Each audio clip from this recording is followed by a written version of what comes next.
Hey, Dave Britton with Lobo Business Sales LLC. If you're watching this video, you probably watched some previous videos where we went over different items on if your business is sellable, how much your business is worth, who's looking to purchase your business, or who's your most optimal candidate to actually purchase the business.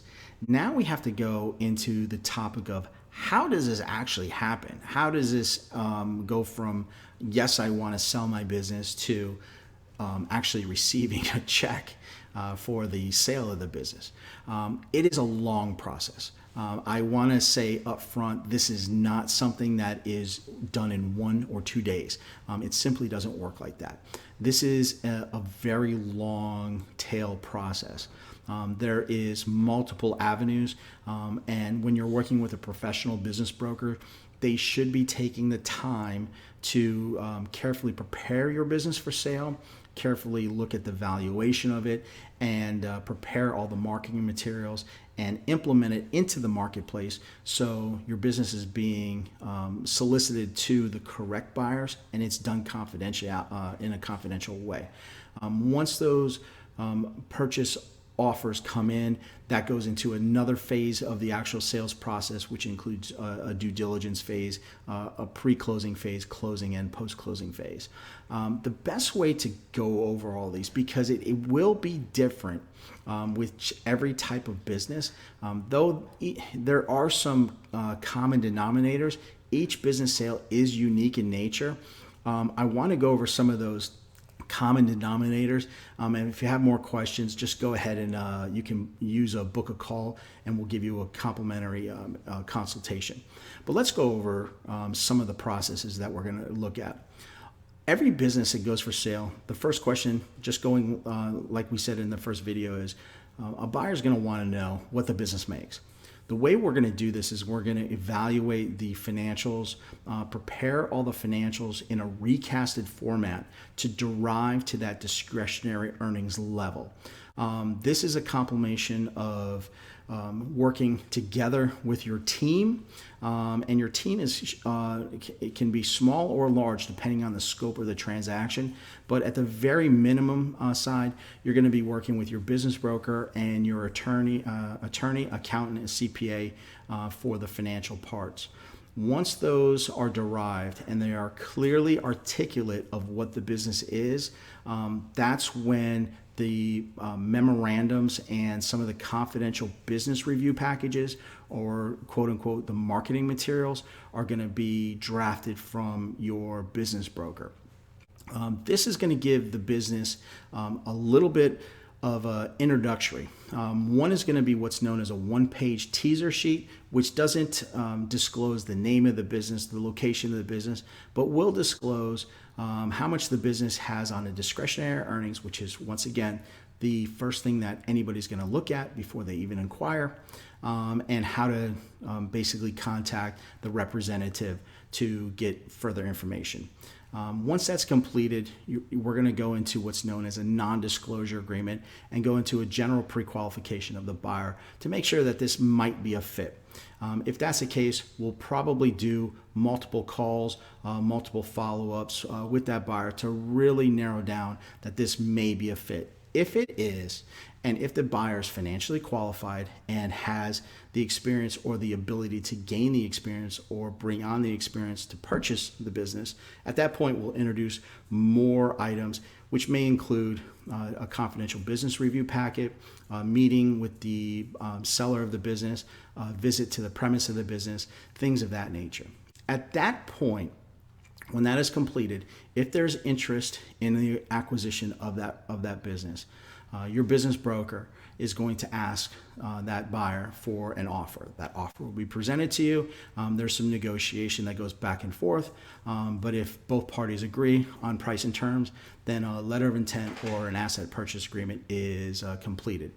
Some of these are done by your business broker, some are done by your representative attorneys, and at that point you're technically in contract of your business for sale. There's going to be different contingencies of every contract. Some are licensing, some are approval of a lease, transition of the real estate involved, applications for different licenses, and then finally a due diligence. The due diligence is so large in scale. It's larger than just a quick overview in a video. It's actually a video all in of itself. I'll put one of those together for viewing. Just follow us on Facebook to see that video. But once the due diligence and all the contingencies are met, the closing attorney will issue a clear to close and start preparing all your closing documents. When your closing documents are completed, at this point, it'll be reviewed by the buyer and seller and the broker, the attorneys, and sometimes the CPA. Then once those are all okayed, your closing occurs, the disbursement of funds are initiated, and all the closing paperwork are filed with the appropriate state regulatory commissions, stuff like that. After the business is actually sold and you receive your funds for the sale of that business, understand that the business sale is not complete. There is going to be what's known as a post-closing items that are normally outlined in your purchase agreement.